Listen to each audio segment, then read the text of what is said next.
Ochalaba okwanjula n'embaga. Kulikayo mukwano mubulango bwe bali kwera ngokyali mukulaba Delta TV tukole program okwanjula n'embaga ibeerawo buli lwa Sunday saa 10 mpaka 1 ate ne tugiddamu Monday saa 3 mpaka 5. Bw'oba watusubiddwa ogenda ku YouTube Sharita Show. Buli mukolo gwe wali osubiddwa ojja kubeera ng'okola ki ng'ogulaba. Mu kaseera kano mukwano kugamba nti ku Sharitas by the World tugenda kutikkira abayizi baffe betuzzenga tusomesa. Tubasomesa, tubatikkira, tuli registered ate tubafunira n'emirimu tulina dde ne boarding. Kale nga lwaki omwana tomuleeta wano gino emirimu gye twanyomanga girimu ssente zetosobola kunzija mu mulimu gwa saluuni. Saluuni yezadde bino byonna, yeyazaala bridal, yeyazaala gomesi, yeyazaala essomero, byonna saluuni. N'olwekyo omukwana emirimu egyo tetuginyooma gitubeerezaawo ddala. Kasita omwana abugumako n'atuukawo mu senior 4 senior 6 muleete abeere ng'asobola okubeera nga ate tumusomesa tumufunira omulimu amale yeetandikirewo omulimu. Okitegeera mukwano kati tuli waneno ku Nkrumah Road wakoma essimu yaffe kweri. Interior Center Nateete opposite Nguvu genda ofuna ebyomunyumba byonna. Ate Njovu Estate Developers balina ettaka lyosasula ku kibanja mpola, balina n'essomero erya Njovu Junior School gwe basanga wali eri ku Nansana Business Center. Graduation ya Sharita School of Beauty wegenda okubeera. Ladies and gentlemen, mukasera kantu kena kwenda nga tukutusako omukolo gw'omwana muwala omulungi yakula bulungi. Bamwita Namuddu Ruth ng'agenda n'omwami we Intale Robert Mukisa. Ye mama nga beeronda ono Robert ono Ruth bonna be ba R. Oh my God, couple made in heaven. Era nga munanga omukolo guno gwabadde nsambya mu maka ga muzeeyi Waswa Sally William. Era nga omwana we bwati ow'obuwala ye yamugamba taata wanzaala omu olina abalenzi bangi naye mu bawala alina ogu yazaala omwana omuwala omu. Bwati omwana omuwala omu bwati teyamuswaziza n'amuleetera omusajja mu bitiibwa. Okitegeera ate ng'omukolo guli gwabaddeko omukisa ennyimba zonna ezakubiddwa zadde za ddiini n'akakuba ne katonyako akabadde kalaga nti ne Katonda bw'ali mu mukolo. Kakuba kategeeza mukisa yayambadde yanyumye, omusajja aleese ebintu nga bya class. Era singa olujja tulwadde lufunda yabadde akyaleeta ebimu ne babireka ku mmotoka ne bagamba ebyo tunaabiyingiza straight mu nyumba tetulina we tuteeka bintu nga bingi. Abaana ababuuza bonna bayambaziddwa Sharitas by the World. Gloria, Sarah, Valine, mwena mbatumidde mwebale kwagira Sharitas by the World. I love you all. Mwena ab'enkima ababaddeyo abansanyukidde batumidde nnyo. Kati omukolo guno tuva ku Delta TV tukole. Nze Sharita mazima ki mawanvu walalala. Yesu nkakasiza by'oŋŋamba ndi mwana bw'oyagala ekyo nkirabyeko nze sewakana gwe by'oyogera omala n'obikola. Onjagadde mu lwatu, onjagadde mu lwatu, tonvuddemu Yesu kankusinze mu lwatu. Onjagadde mu lwatu, onjagadde mu lwatu, tonvuddemu Yesu kankutende mu lwatu. Ondaza omukwano mungi Yesu gwe nalisi sana. Abalabe bange kati be bampeera obujulizi nga bwe wakikola luli okikoze ne kati kyova olaba mpanika emikono ze ne mbokaboka ne kaamu. Yesu byakoze bingi ewaffe sibitenda oyasaanidde. Yesu nkakasiza by'oŋŋamba ndi mwana bw'oyagala ekyo nkirabyeko nze sewakana gwe by'oyogera omala n'obikola. Onjagadde mu lwatu, onjagadde mu lwatu, tonvuddemu Yesu kankusinze mu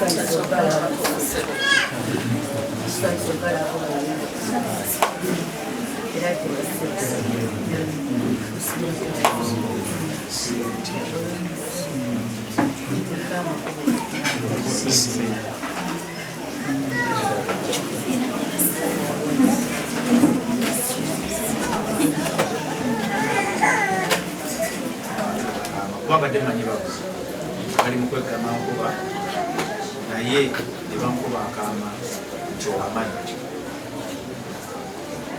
era gwensonga lwaki baliwo.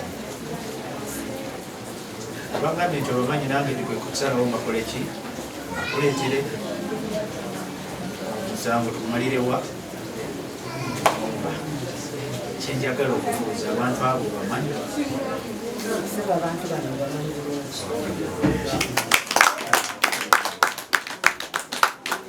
oba bamanyi bulungi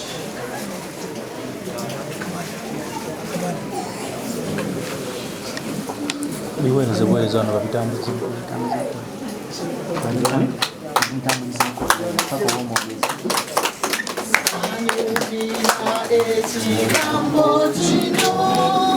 Yesu Mukama antwagala nnyo alinda bingi ebinsanyusa naye kisinga nze mwagala oyo anjagala kakitalo kunjagala zani anjagala olw'ekisa kye nangera mwagala ali wano nga bw'ogambye nti omumanyi era ali wano ku lwaki era nsonga ki bataata ne basenga ne baganda bange bonna ab'emitwalo bonna munnange ono azze wano olwaleero azze ku lwa lwenda namuddu era lwolunaku pati luyindirira ensonga lwaki nze mu kifo kino olwaluusi tulenda namuddu oba zokubaagirira mu lunaku olwaleero nga ate okwatamu n'emikono ebiri jjamu emmwanyi 2 oba 4 tojjaamu za nsuusuuba ne taata bwato 2 oba 4 tweyanziza nnyo ezizo ziteeke mu mukono ogwa ddyo zonna ziteeke mu mukono ogwa ddyo nabo taata ziteeke mu mukono ogwa ddyo kati muwanyisiganye teeka mu mukono gwa taata guno ogutaliimu ne taata ateeke mu mukono gwo ogutaliimu kati tandika okumeketa naffe tukwatemu buli eyeesiga ow'embuula essezinnyo ng'okwatamu bw'abanga akyalina embavu nga luli kwata n'omulenzi kwata kati tugenda kukola nkola y'abazungu tugenda kutoosinga tukoonaganyeeko mu linnya lya kitaffe n'omwana n'omwoyo omutukuvu kale ako nno ke kabonero akalaga nti taata kyanaalyangako nawe kyonoolyangako ate era nawe kyonoolyangako taata kyanaalyako bw'otemesa kiro z'ennyama 5 biri ng'ogamba nti kaakati mukwano gwange twalirako taata naye agende alume ku kifi kino omukwasa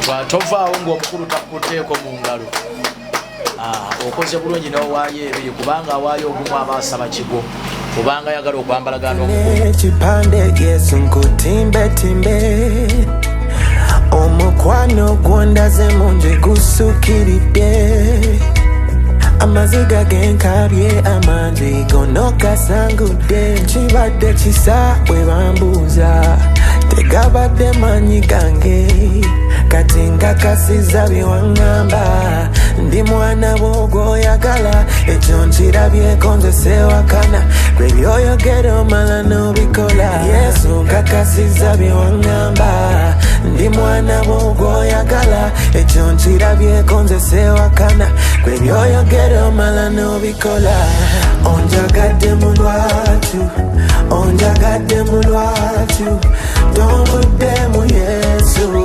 kankusinze mu lwatu onjagadde mu lwatu onjagadde mu lwatu tombuddemu Yesu kankutende mu lwatu ondaze omukwano mungi Yesu gwe nalisisana abalabe bange kati be bampeera obujulizi nga bwe wakikola luli okikoze ne kati kyova olaba mpanika emikono ze nembokaboka ne kaamu Yesu byakoze bingi ewaffe sibitenda oyo asaanidde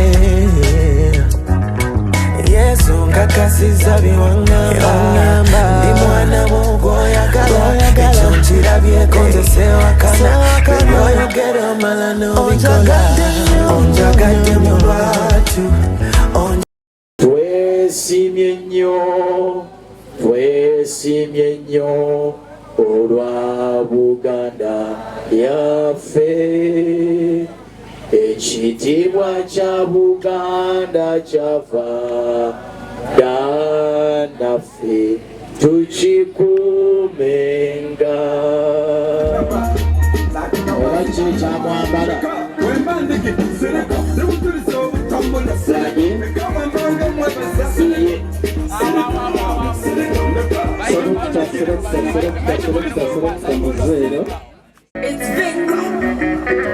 kale buli gwe weekwasa buli gwe bakwasa wammanga weemulisa katuno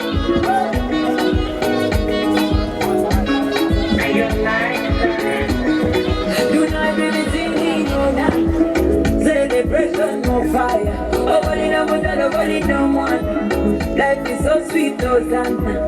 So these are the people. yeebazibwa Omukama era dde bannyabo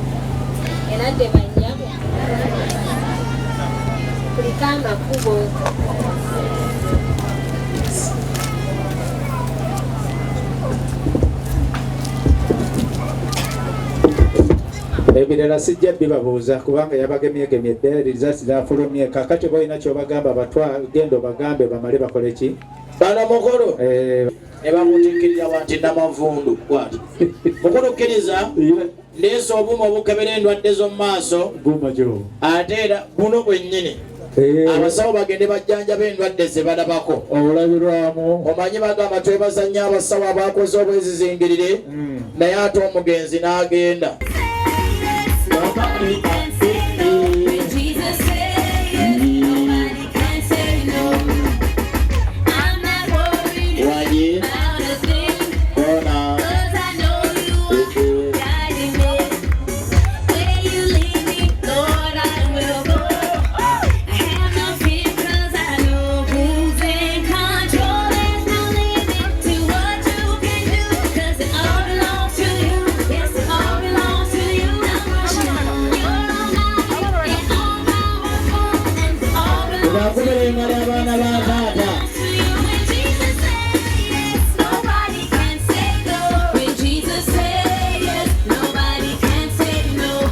Yesu yeebazibwe nga tabuze yeebazibwa Omukama Katonda kitaffe naffe nno okubasanga bannyabo era dde bannyabo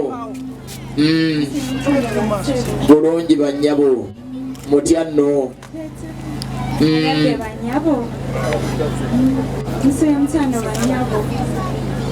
bano abayise bweyala ku lw'emityana ddoboozi n'aliwulira bakkuse amakubo agayiseemu kubanga bazze batudde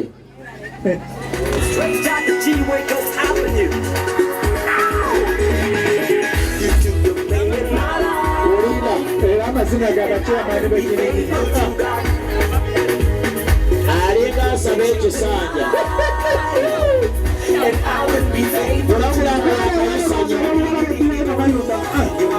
katuma abatwale leeta balala katuma leeta abalala sekitanga obulima bw'abaana abagenda okubirizamu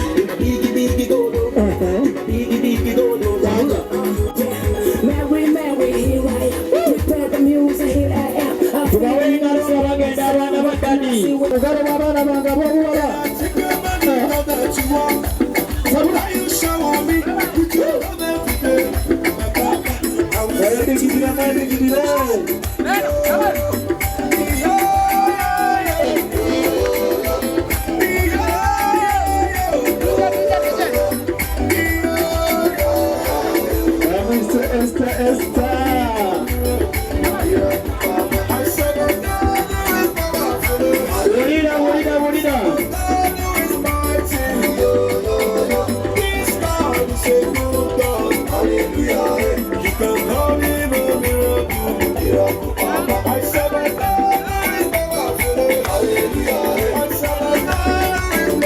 bakubire magala abaana badadi abange.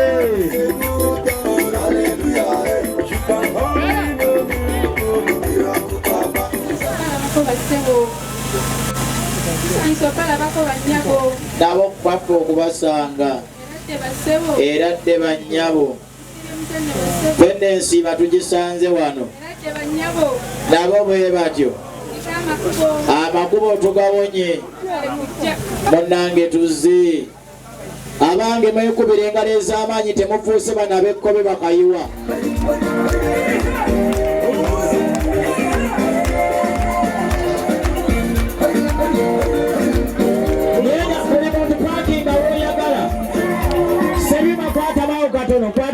Uliriza toyinza kuddira mupiira gwa vitizi n'oguteeka ku pulado. Amakulu gaakyo buli muntu paakinga abali sayizi oteekayo eddinda zaayo. Kale nyenya tulabe ate temulwanira baana ba taata.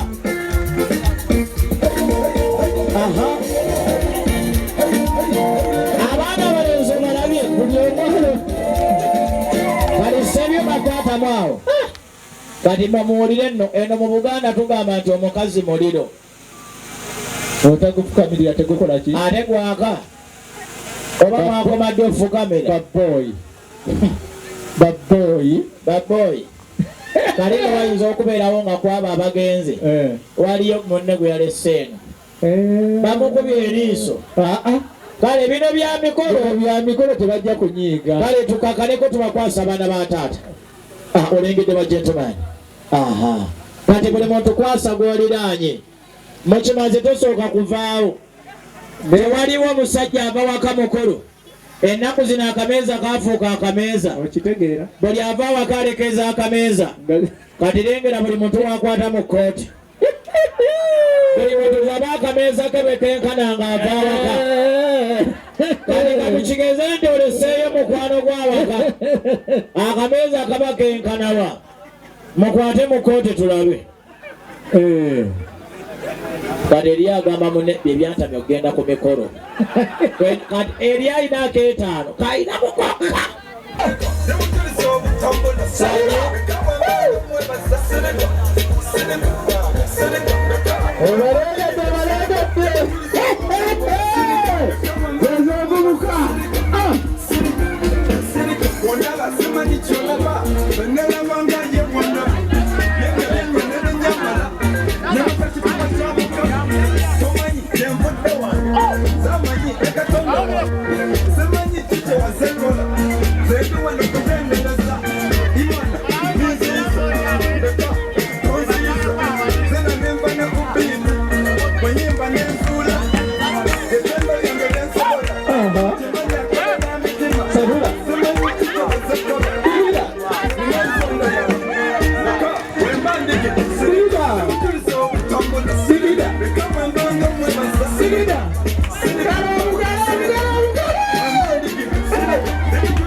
Kama yebazibwe Amina ssebo kuliko amakubo seba amakubo gatuwonye tusaze okubalaba basi naffe nno okubasanga tusaze okubalaba basanyabo nabo bwe batyo kubagaliza birungi. Amina oyo omwana wange ebigambo alina bitono kubagadde ayagaliza mwannyina obudde obugende ng'akoze oyo ndo yatukubidde akayimba bakayitako kamayamba wanyi alina n'akalala awo bakayita wanaakamwanyi kaaliwo buli muntu paakinga w'oyagala naye oli mwana wa taata akyasoma wanyi koona wanyi kale buli muntu mupaakinge w'oyagala sebyuma ajjayo kubanga ebintu babitandisa ate tebannabanaku mukoze ennukuta kya kale buli okuva eri buli muntu apaaki kale w'omusiime oba ofukamira w'osiimye oba ofukamira ngenda kuteekawo fuuti lukoba tulabe kati abaana baddaddi be mulondo bamu okyalaba okwanjula n'embaga